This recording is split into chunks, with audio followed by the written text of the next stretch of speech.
민수기 7장 1절부터 9절까지 돌아가면서 한 절씩 읽겠습니다. 모세가 장막 세우기를 끝내고 그것에 기름을 발라 거룩히 구별하고 또 그 모든 기구와 제단과 그 모든 기물에 기름을 발라 거룩히 구별한 날에 이스라엘 지휘관들 곧 그들의 조상의 가문의 우두머리들이요 그 지파의 지휘관으로서 그 계수함을 받은 자의 함독된 자들이 헌물을 드렸으니 그들이 여호와께 드린 헌물은 덮개 있는 수레 6대와 소 12마리이니 지휘관 2사람의 수레가 하나씩이요 지휘관 1사람의 소가 1마리씩이라 그것들을 장막 앞에 드린지라 여호와께서 모세에게 말씀하여 이르시되 그것을 그들에게서 받아 레위인에게 주어 각기 직임대로 회막 봉사에 쓰게 할지니라. 모세가 수레와 소를 받아 레위인에게 주었으니 곧 게르손 자손들에게는 그들의 직임대로 수레 2과 소 4마리를 주었고 무라리 자손들에게는 그들의 직임대로 수레 넷과 소 8마리를 주고 제사장 아론의 아들 이다말에게 감독하게 하였으나 같이 봅니다. 고아 자손에게는 주지 아니하였으니 그들의 성소의 직임은 그 어깨로 매는 일을 하는 까닭이었더라. 아멘. 오늘 본문의 말씀은 성막을 봉헌하는 것과 연관된 내용입니다. 본문 1절에서 장막 세우기를 끝내고 장막과 모든 기물에 기름을 발랐다 이렇게 말하고 있는데 이것은 성막을 세우고 봉헌하는 의식을 가리키는 겁니다. 이 성막 봉헌식과 연관해서 이스라엘의 지휘관들이 예물을 드렸는데 바로 그 내용을 민수기 7장에서 자세히 기록하고 있는 겁니다. 시간적으로 본다면 성막 봉헌식은 이스라엘 백성들의 숫자를 계수하기 전에 있었던 일입니다. 출애굽한 이스라엘 백성들이 성막을 완공한 때가 출애굽 2년 1월 1일입니다. 그 뒤에 성막 봉헌식과 제사장 위임식이 있었습니다. 레위기 8장에 보면 그 일이 나옵니다. 레위기 8장으로 잠깐 한번 가보겠습니다. 레위기 8장 10절부터 13절까지 말씀 한번 보겠습니다.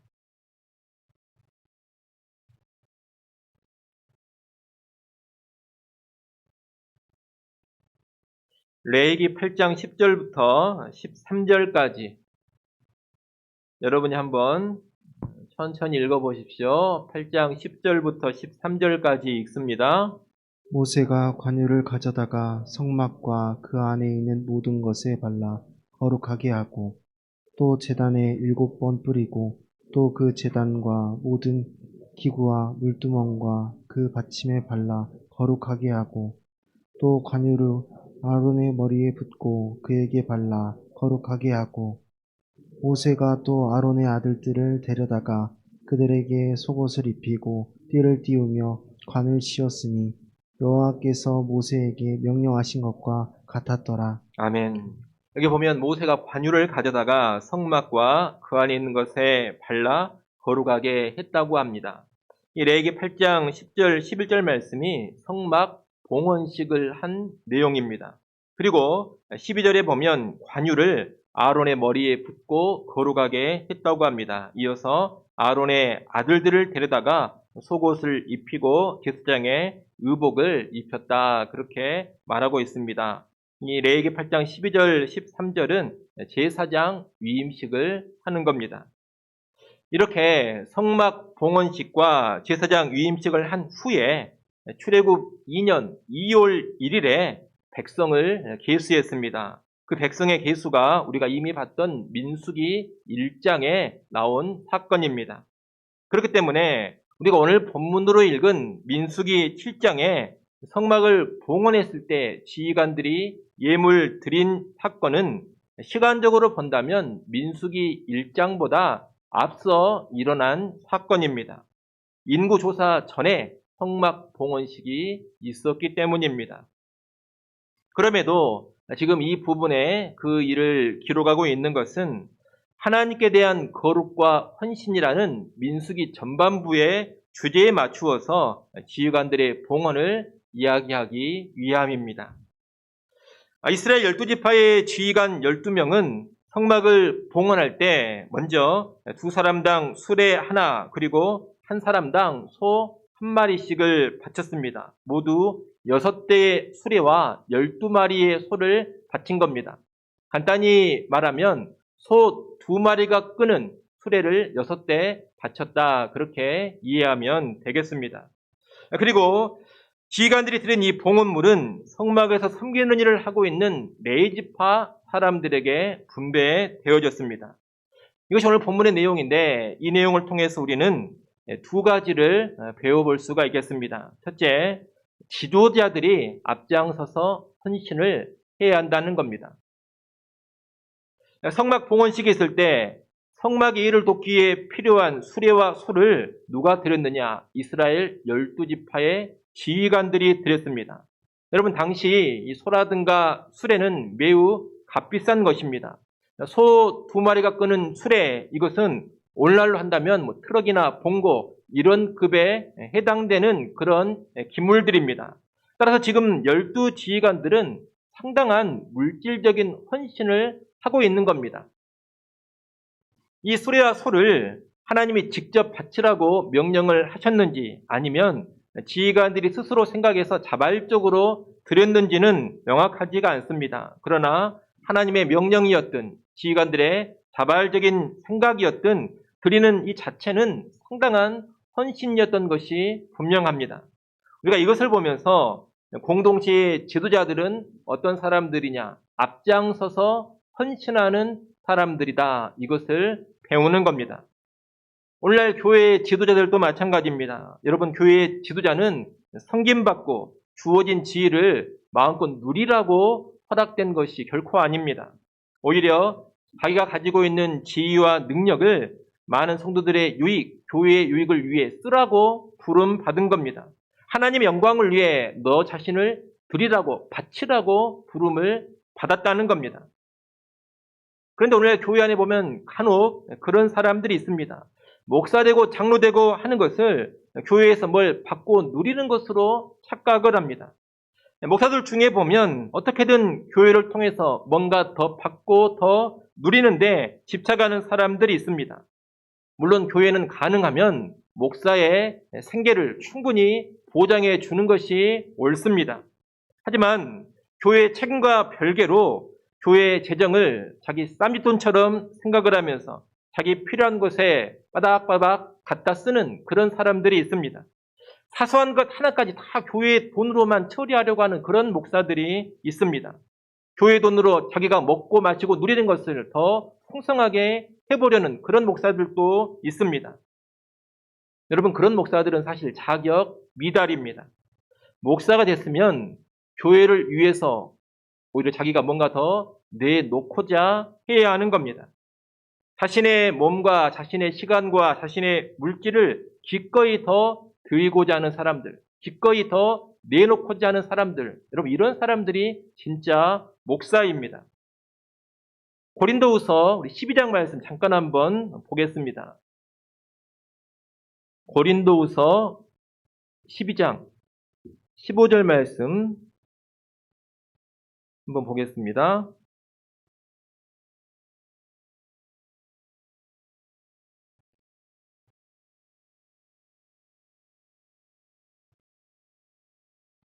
고린도후서 12장 15절 말씀 같이 한번 읽어보겠습니다.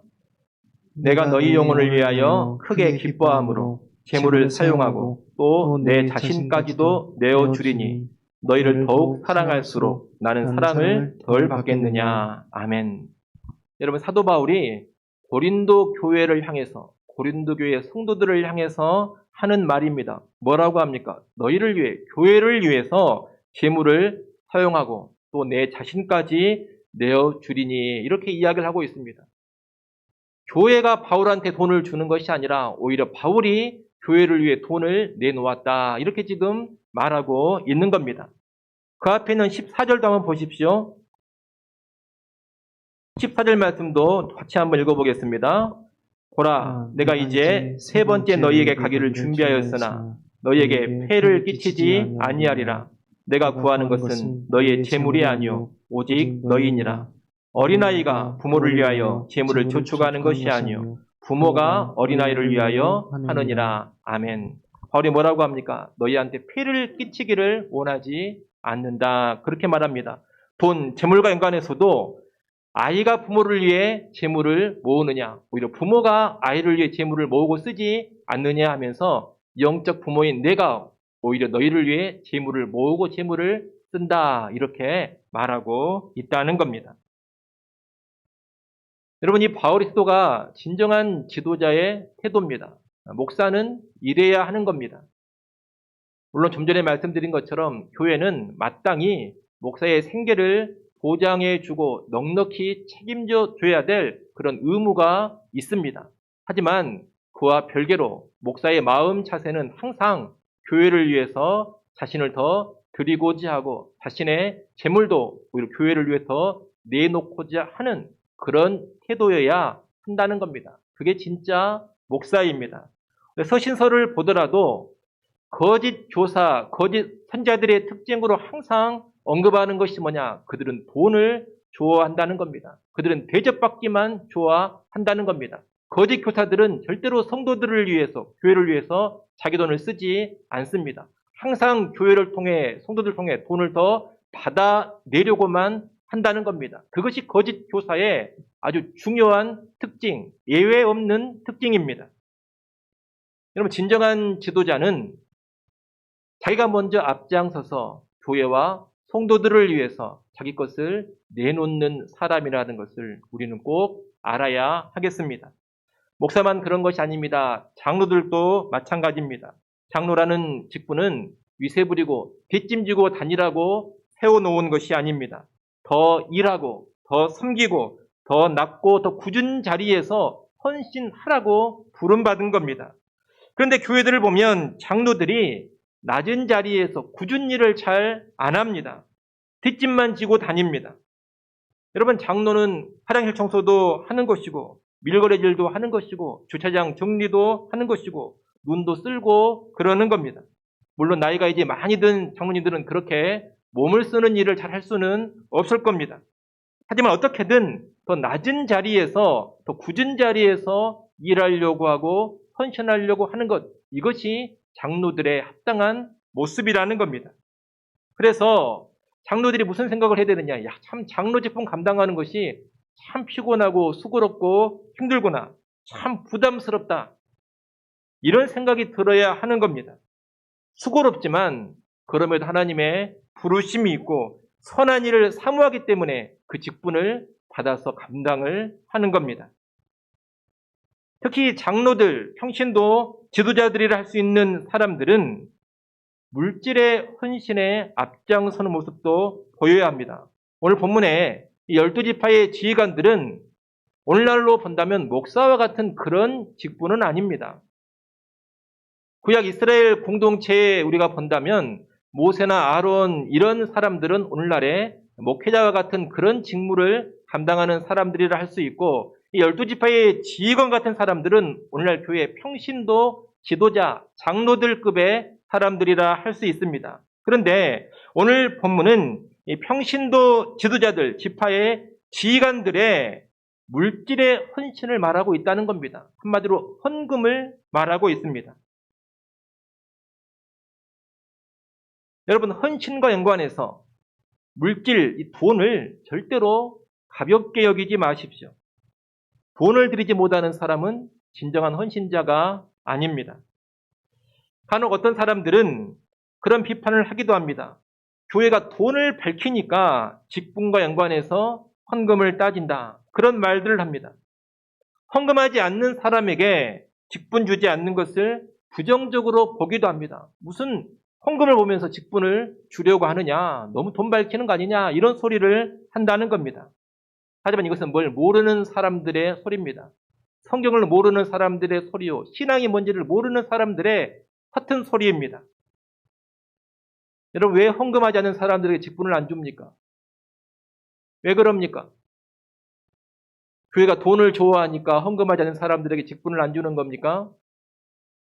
헌금하지 않는 사람들은 하나님께 제대로 헌신된 사람이 아니기 때문에 직분을 안 주는 겁니다.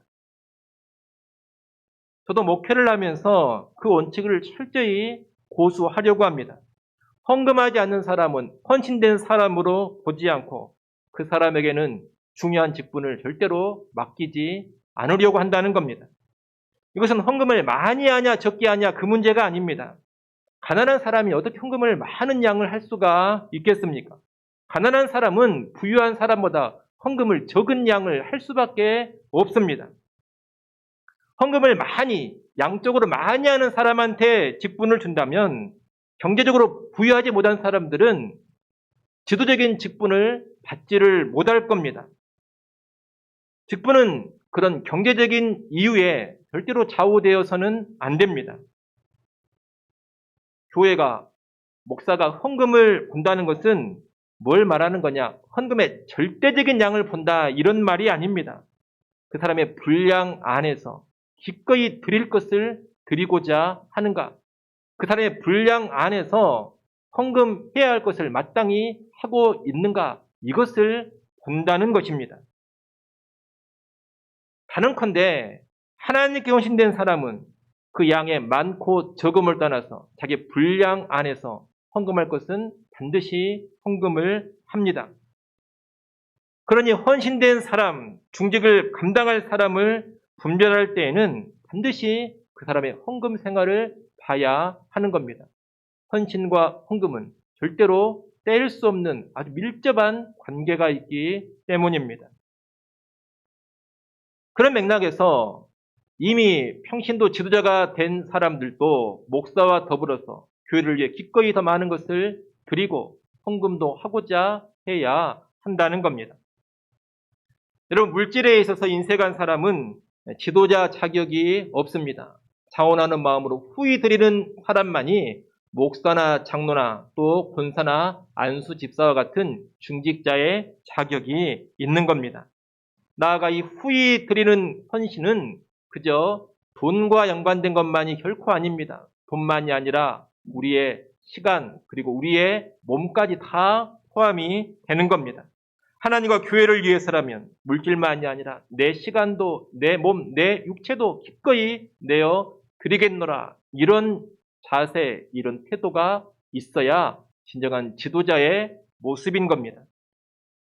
여러분, 지도자들은, 교회 중직자들은 넉넉히 기꺼이 자신의 시간과 몸 그리고 물질을 드려야 하는 사람들이라는 것 꼭 기억하시기를 바랍니다. 하나님의 원칙은 지도자, 중직자들이 언제나 앞장서서 본을 보이라는 겁니다. 먼저 앞장서서 헌신을 하라는 겁니다. 그 원칙대로 나아갈 때 교회는 든든히 세워져 가는 것이고 건강하게 성장해 가는 겁니다. 이를 꼭 기억하시고 목사, 교역자, 장로들 그리고 권사, 안수집사들은 교회 일에 깊은 관심을 가지시고 자원함으로 물질로 시간으로 그리고 몸으로 적극적으로 헌신해 갈 수 있기를 간절히 소원합니다. 둘째로 오늘 본문에서 우리가 볼 수 있는 것은 하나님께서는 맡기신 직무를 감당하는 데 있어 필요한 것들을 적절히 공급해 주신다는 겁니다. 다시 오늘 본문으로 돌아와 보십시오. 7장 5절 말씀을 한번 읽어보십시오. 7장 5절 읽습니다. 그것을 그들에게서 받아 레인에게 주어 각기 직임대로 회막 봉사에 쓰게 할지니라. 아멘. 지휘관들이 수레 6대, 소 12마리 바치지 않았습니까? 하나님 뭐라고 명령하십니까? 그 헌물을 받아서 누구한테 주라고 합니까? 레인에게 주라고 합니다. 레인에게 주어서 각기 직임대로 회막 봉사에 사용하도록 하라. 이렇게 명령을 하십니다. 그래서 이 명령에 따라서 지휘관들이 봉헌한 예물은 레인들에게 적절히 배분이 됩니다. 성막에서 봉사하는 레인들은 크게 세 가문입니다. 게르손, 고앗, 무라리 가문입니다. 그런데 수레와 소가 이들의 직무에 따라서 다르게 배분됩니다. 게르손 자손은 비교적 가벼운 물건들인 천막들과 휘장들을 옮기는 일을 합니다. 그래서 수레 2대 그리고 소 4마리를 주었습니다. 소 2마리가 끄는 수레 2대를 준 겁니다. 무라리 자손은 상당히 무거운 기물들인 널판들, 기둥들을 나르는 일을 합니다. 그래서 게르손 자손에게 준 것의 2배인 수레 4과 소 8마리를 무라리 자손들에게 줍니다. 그러나 성막의 가장 중요한 기물인 법궤, 등잔대, 분향단 그리고 번제단 옮기는 일을 하는 고앗 자손들에게는 아무것도 주지를 않습니다. 여기에는 고앗 자손이 나르는 기물들은 상대적으로 가볍고 양도 많지 않은 이유도 있겠습니다만 무엇보다도 가장 거룩한 그 기물들은 고앗 자손이 직접 어깨로 메어 날라야 하기 때문입니다. 이러한 내용을 쭉 보면 하나님께서는 레위 지파의 각 가문이 맡고 있는 직무를 잘 이해하고 계시고 그들에게 적절하게 필요한 것을 제공해 주셨음을 알 수가 있습니다. 하나님이 그들의 직무와 상관없이 기계적으로 뭔가 배분하시지 않았습니다. 그들의 필요에 따라 그들의 직무에 따라 적절하게 배분해 주신 겁니다. 이 모습을 통해서 우리가 먼저 뭘 알게 되느냐? 우리 하나님은 일만, 직무만 맡기시는 분이 아니라 그 일, 직무를 감당하는 데 필요한 것들까지 공급해 주시는 분이다. 이것을 아는 겁니다. 오늘날도 그렇습니다. 여러분, 하나님께서 여러분에게 어떤 직무를 주시고 직책을 주시고 직분을 주셨다면 할 일만 주시지 않습니다. 그 일을 감당하는 데 필요한 것이 있다면 그 필요한 것까지 하나님은 함께 주시는 겁니다. 하나님이 능력을 주실 겁니다. 은사를 주실 겁니다. 그리고 성령의 권능으로 덧입혀 주실 겁니다. 그래서 능히 감당할 수 있게 해 주신다는 겁니다. 우리 하나님은 그냥 불러놓고 네가 알아서 일해라. 절대로 그렇게 하시는 분이 아닙니다. 우리의 직분과 직무, 직책에 맞게 적절히 공급할 것 꼭 공급해 주십니다. 지혜가 필요하다면 지혜 주실 겁니다. 능력이 필요하면 신령한 능력 주실 겁니다. 그리고 돕는 손길이 필요하다면 돕는 손길도 붙여 주실 것이고 재정이 필요하다면 재정도 허락해 주실 겁니다. 그래서 우리는 이런 하나님의 공급을 신뢰하면서 또한 실제적으로 그 하나님의 공급을 받아 누리면서 직분과 직책, 직무를 감당해 가는 겁니다. 여러분 올 한 해도 맡은 직분이 있고 또 직무가 있고 그리고 직책도 있을 텐데 그것들 내 힘으로만 감당하는 것이다. 그렇게 생각하지 않기를 바랍니다. 하나님이 필요한 것들은 꼭 공급해 주실 겁니다. 그 공급을 신뢰하면서 여러분이 나가면 좋겠습니다. 우리는 이 모습을 보면서 또 뭐 하나를 배우느냐? 하나님께 드린 이 봉헌 예물들은 직무에 맞게 적절히 배분되어야 한다. 이것을 배웁니다. 교회가 배워야 될 원리입니다. 적절히 배분을 해야 한다. 가장 쉬운 적용으로 교회에 드려지는 헌금을 교회는 적절히 교회 사역에 분배를 해야 합니다. 굳이 쓰지 않아도 되는 곳, 재정을 지출하지 않아도 되는 곳으로 돈을 쓸 이유가 없습니다. 어떤 사역은 오늘 본문의 이 고앗 자손의 직무처럼 순전히 자신의 힘으로만 감당해야 하는 그런 영역들이 있는 겁니다. 그런데 오늘날 교회에 평신도들의 봉사 사역에는 굳이 사례를 줄 필요는 없습니다. 간혹 찬양대의 지휘자라든가 악기 연주자에게 사례를 주는 그런 경우가 있는데 개인적으로 저는 바르지 않다 생각을 합니다. 합당하지가 않습니다. 찬양대 지휘자는 사례를 주고 악기 연주자는 사례를 주는데 여러분 왜 주일학교 교사는 사례를 안 줍니까?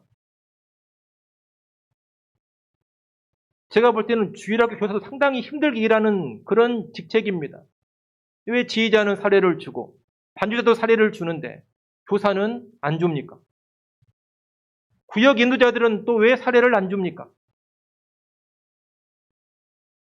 교회가 사례를 주는 대상은 성경적으로 본다면 사역자로 부름받아서 복음 사역에 전념하는 사람들에게만 주는 것이 원칙입니다. 그 사람들로 한정이 되어야지 교회에서 일하고 수고하고 봉사한다고 다 이 사람 저 사람 사례를 주는 것은 불필요한 지출을 하는 겁니다. 평신도들의 사역은 말 그대로 무보수가 되어야 합니다. 때로 교역자, 목사를 하더라도 교회에 사정이 여의치 않으면 얼마든지 이 목사들도 무보수로 사역하고 헌신할 그런 태세를 가지고 있어야 하는 겁니다. 반면에 어떤 사역은 적절한 재정으로 잘 도와야 합니다.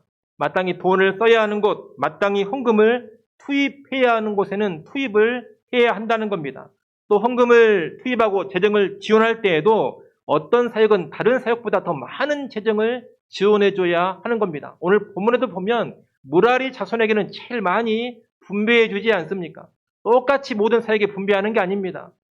더 돈이 많이 들어가는 사역이 있습니다. 더 긴급한 사역이 있고 더 필요하고 중요한 사역이 있는 겁니다. 그런 쪽으로 더 많은 재정을 밀어줘야 하는 겁니다.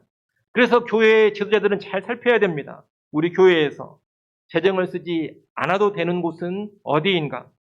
재정을 줄여야 할 곳은 어디이고 늘려야 할 곳은 어디인가? 더 많은 재정을 흘려 보내야 할 곳은 어디인가? 이런 것들을 지도자들은 잘 살피면서 배분을 해가야 하는 겁니다. 그럴 때 하나님께 드린 봉헌 예물, 헌금을 정말로 잘 쓰는 모습을 갖는 겁니다.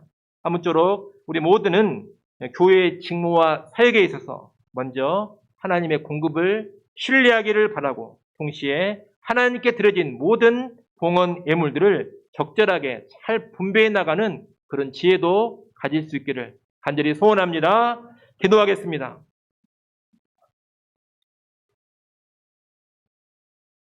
아버지 하나님, 12지파의 지휘관들이 하나님께 예물을 드리고 드려진 그 예물이 직무를 감당하는 레위인들에게 적절히 분배되는 모습을 보았습니다. 아버지 하나님, 오늘 우리 교회 모든 지도자들, 중직자들이 앞장서 헌신케 하여 주시옵소서.